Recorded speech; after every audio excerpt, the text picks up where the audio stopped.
Dios siempre tiene la solución. Dios está buscando personas ahora como Moisés.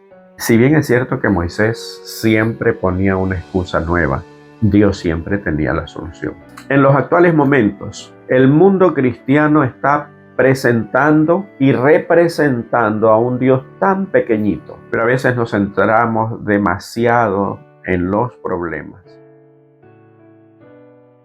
Un saludo, apreciado hermano y apreciada hermana. Lección número 3 para el 19 de julio de este 2025. Y el título de la lección es Un comienzo difícil. El texto para memorizar lo encontramos en el libro de Éxodo capítulo 5 y versículos 1 y 2. Después Moisés y Aarón entraron a la presencia de Faraón y le dijeron: Jehová, el Dios de Israel, dice así: deja ir a mi pueblo a celebrarme fiesta en el desierto. Y Faraón respondió: ¿quién es Jehová para que yo oiga su voz y deje ir a Israel? Yo no conozco a Jehová, ni tampoco dejaré ir a Israel. Como siempre que abrimos las Sagradas Escrituras, debemos hacerlo con una oración. Vamos a inclinar el rostro y a orar.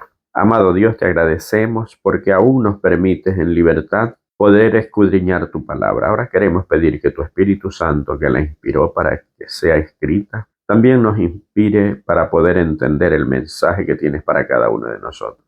Que podamos sacar las mejores enseñanzas y que las podamos poner por obra. Bendice nombre por nombre a cada hermano, a cada hermana que está viendo este repaso y a las familias representadas, y que seas propicio a cada una de nuestras necesidades. Te lo imploramos humildemente en el nombre de Jesús. Amén. Como siempre, les recordamos, suscríbase al canal si es la primera vez que ve el repaso, si es la primera vez que ve una lección. Dele me gusta y comparta con las personas que conoce, con las personas de su iglesia, con las personas que son contactos suyos en sus redes sociales. Y vamos directamente a la primera parte, que es: ¿quién es el Señor? Como habíamos leído en el versículo central o para memorizar, Faraón pregunta: ¿quién es Jehová? Pero añade todavía: yo no conozco a Jehová y tampoco dejaré ir a Israel. Es imposible que este Faraón no haya conocido a Jehová. Habían recuerdos todavía de un hombre que había sido el segundo en jerarquía, solamente después de Faraón, que fue José. Todo lo que había hecho. ¿Por qué? Porque en estos reinos siempre se conservaba la historia de los reyes, la historia de los reinos. Era imposible.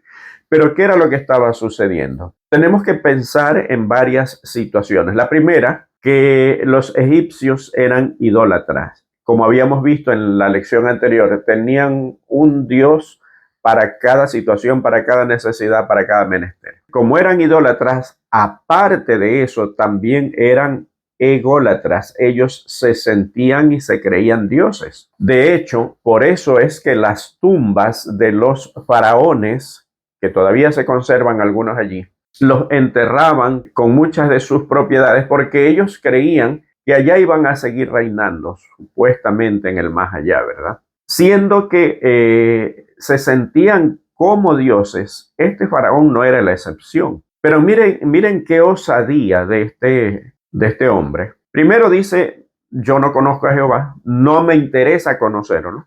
No lo dice con esas palabras, pero con su actitud lo está demostrando. ¿Por qué? Porque dice: yo no conozco a Jehová. Una cosa es decir: yo no lo conozco. Ustedes le hablan de alguien. No, yo no lo conozco, pero de pronto con una intención a lo mejor de querer conocer a esa persona. En el caso de Faraón, no, lo dijo con altanería y dijo: yo no conozco a Jehová y tampoco dejaré ir a Israel, porque él consideraba que estaba por encima de Jehová, por encima de Dios.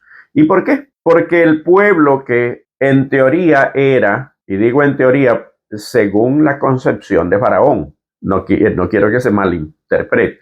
Entonces, ese pueblo que según Faraón, o en teoría para Faraón, que era el pueblo elegido de Dios, que era el pueblo protegido de Dios, no había podido librarlo de su mano. Y por otro lado, mientras el pueblo de Dios era esclavo, él, que se consideraba también un Dios, era el que tenía libertad, era el que esclavizaba a ese pueblo, había sido prosperado disfrutaba de muchas riquezas. Entonces él se sentía casi a nivel de Dios. Esa es la altanería de dos tipos de personas. Uno, aquel que no cree en Dios o que dice no creer en Dios. Como hay un pensamiento por ahí que dicen que la gente no cree en Dios hasta que el avión se va cayendo, hasta que estás grave en el hospital, etcétera, etcétera. Hasta que la tierra tiembla. Pero este hombre no es que era ateo, es que él se consideraba que estaba por encima de Dios. Como sus dioses eran incapaces de hacer algo a no ser los trucos que hacían sus hechiceros, sus magos, él creía que Dios tenía la misma dimensión.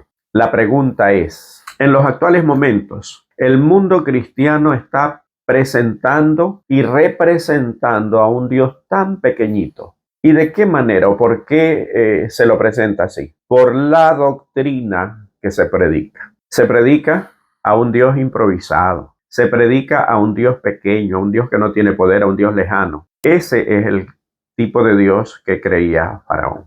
En la Edad Media, para los que han leído, en la Revolución Francesa ocurrió algo inédito. Francia fue el único país en el planeta que se declaró políticamente ateo. Pero una vez que se declaran ateos, la sociedad se degrada tanto que tuvieron que dar pie atrás a su decisión. Pero es el único país, es un caso inédito. Muchas personas no creen en Dios. ¿Por qué? Porque se les hace imposible que haya alguien con tanto poder, tan omnipotente, con tanta capacidad para crear todo lo que ha sido creado, pero con una perfección tremenda. Y mientras muchos científicos, no es el mundo científico, algunos científicos dejan de creer en Dios por esa situación. Muchos, por el contrario, creen por la misma ciencia, por los mismos descubrimientos. Pero en el caso de Faraón, tenía una osadía. Y esta osadía hace de que este hombre, cuando se le presenta el pedido, la solicitud de que deje ir a su pueblo, empieza a endurecer la servidumbre para el pueblo de Israel.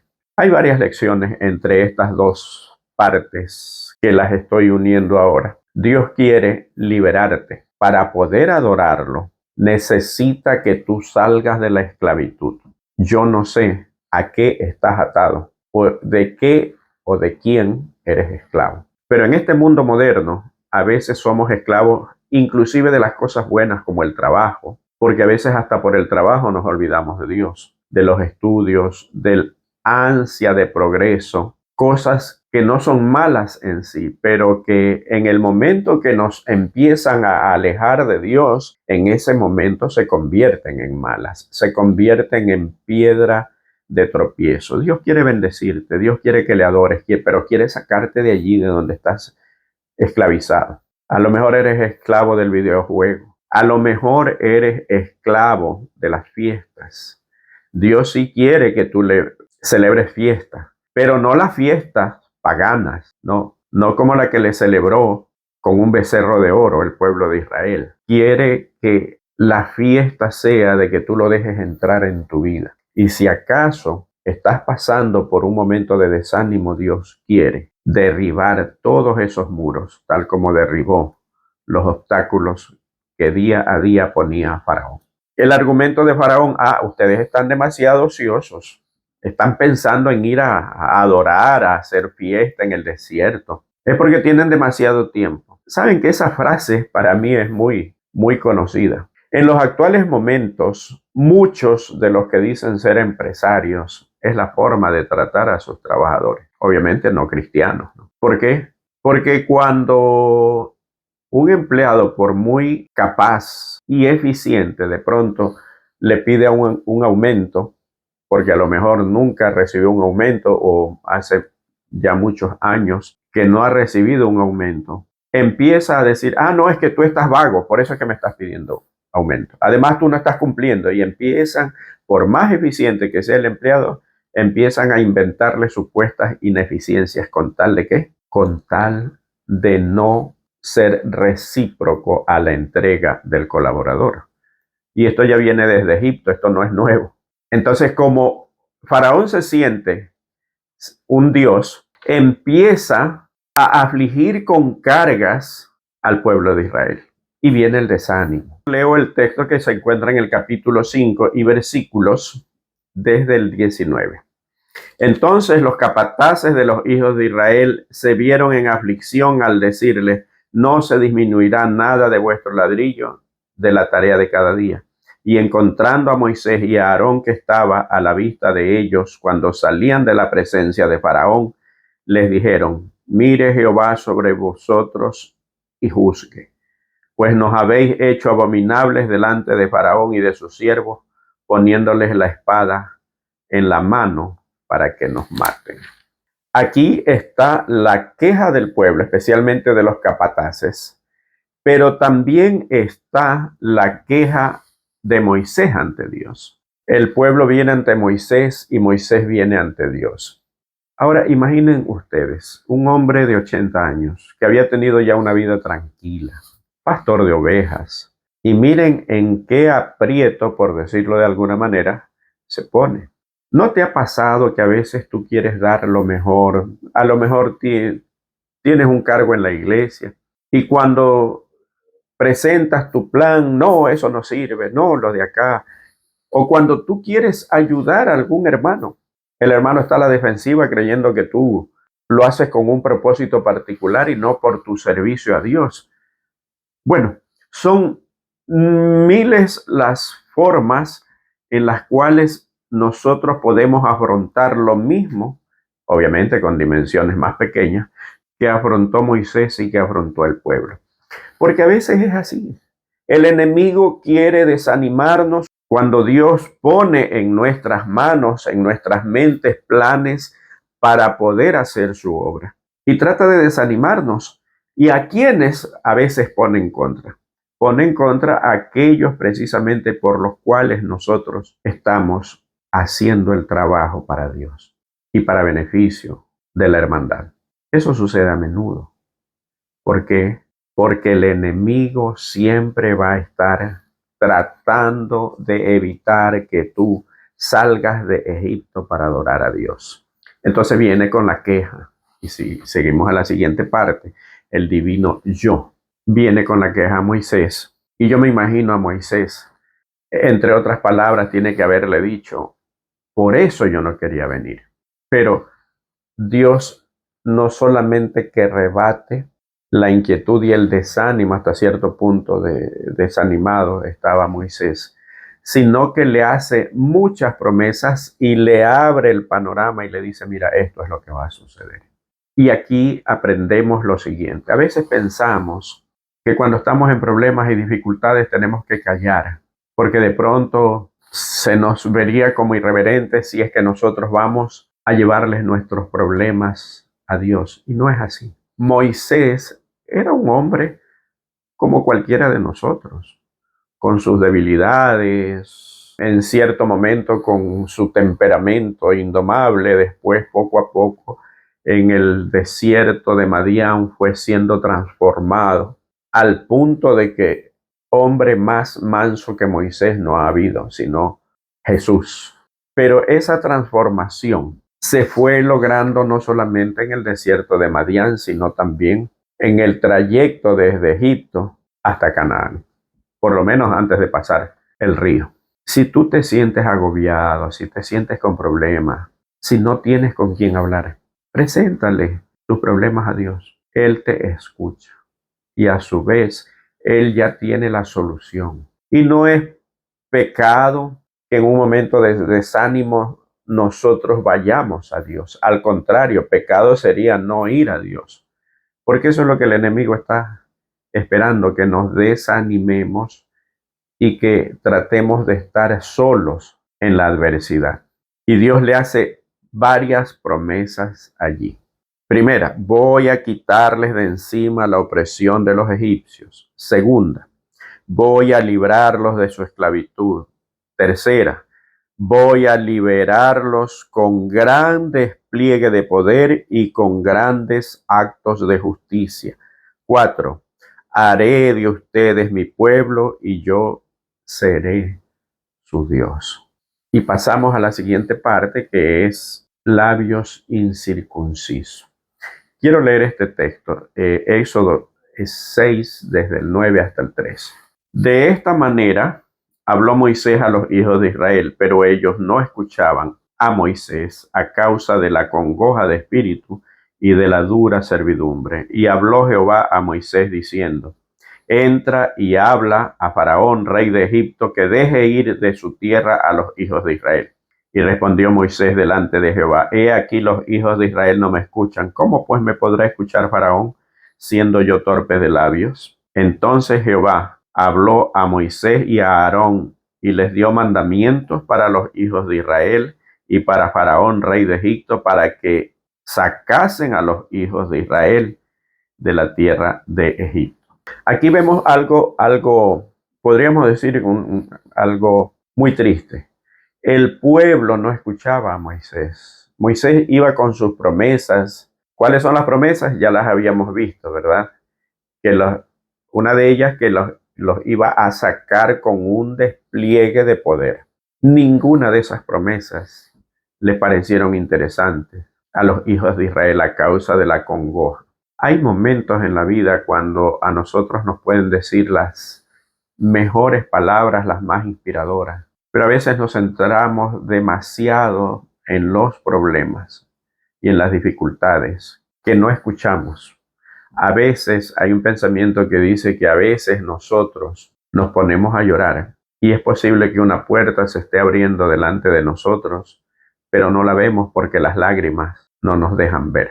Es muy difícil, y lo digo por experiencia, es muy difícil cuando la situación es totalmente adversa, cuando crees que el problema es demasiado pesado, el tiempo de la prueba es muy extenso. Es posible que nos sintamos tentados a pensar de que no hay solución, o aún no escuchemos las promesas de Dios. Mas, sin embargo, es en estos momentos cuando debemos acudir a Dios. Y Dios está allí con una promesa siempre. Nunca estaremos solos, porque es mejor padecer haciendo el bien que haciendo el mal, dice el apóstol Pablo.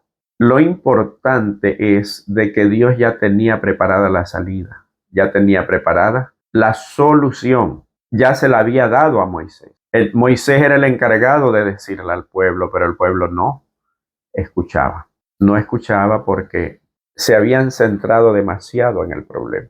En esos momentos de dificultad debemos buscar a Dios. Él es nuestro refugio y hay muchas promesas, demasiadas promesas en la Biblia donde dice que Dios nos socorrerá. Yo no sé si estoy hablando para alguien que en este momento está afrontando una gran dificultad, pero recuerda, cuando más oscura es la noche es cuando más cerca está el amanecer. Recuerda que José, antes de salir al trono de Egipto, estuvo primero en la cárcel. No sé cuál será tu prueba y tu dificultad. Lo único que te puedo asegurar es que Dios no solo tiene la solución, tiene una recompensa, no porque lo merezcamos, sino porque Él lo promete y Dios no miente. Finalmente viene la parte refrescante, por lo menos para Moisés. En Éxodo 6, del 28 al 30, leo lo siguiente. Cuando Jehová habló a Moisés en la tierra de Egipto, entonces Jehová habló a Moisés diciendo: yo soy Jehová. Di a Faraón, rey de Egipto, todas las cosas que yo te digo a ti. Y Moisés respondió delante de Jehová: he aquí yo soy torpe de labios. ¿Cómo pues me va a oír Faraón? Y aquí viene la promesa. Capítulo 7, versículo 1. Jehová dijo a Moisés: mira, yo te he constituido Dios para Faraón, y tu hermano Aarón será tu profeta. Tú dirás todas las cosas que yo te mande, y Aarón tu hermano hablará a Faraón para que deje ir de su tierra a los hijos de Israel. Tú serás Dios para Faraón. Le gustaban los dioses palpables, le gustaban los dioses idolátricos. Entonces ahora tendrás un Dios de carne y hueso. ¿Pero por qué? Porque todas las maravillas de que Dios le permitió hacer a Moisés y a Aarón eran maravillas que sus sabios, sus magos, sus encantadores no podían hacer. Dios siempre tiene la solución. Y más que eso, este hombre, este faraón ensoberbecido, tuvo que aceptar la palabra de Dios. Y no es que lo aceptó porque quiso ser transformado por su palabra, no, no, no. La aceptó porque vio la manifestación de poder de Dios, aunque la aceptaba por momentos y después su necedad lo llevaba a rebelarse contra el Dios omnipotente. Dios está buscando personas ahora como Moisés. Si bien es cierto que Moisés siempre ponía una excusa nueva, Dios siempre tenía la solución. Pero la parte más importante de la lección de esta semana es que en medio de los problemas y las dificultades, Dios siempre tiene un plan para ti. Ahora, lo importante es que tus planes estén acordes con el plan que Dios tiene para tu vida. Y eso solamente lo podemos descubrir estudiando su palabra, orando, estando siempre cerca de Dios y que Dios nos hable a través de su palabra, a través de su providencia, a través de las personas inclusive. ¿Cuál es tu plan ahora? Que la lección de esta semana nos traiga consuelo, porque Dios está ahí. El enemigo quiere poner dificultades, sobre todo cuando nuestros planes están encaminados a colaborar con la obra de Dios. Pidámosle a Dios que nos permita ser incluidos en su obra. Tenemos una gran comisión. Tenemos en sentido quizá muy diminuto, pero tenemos la misma responsabilidad que tuvo Moisés.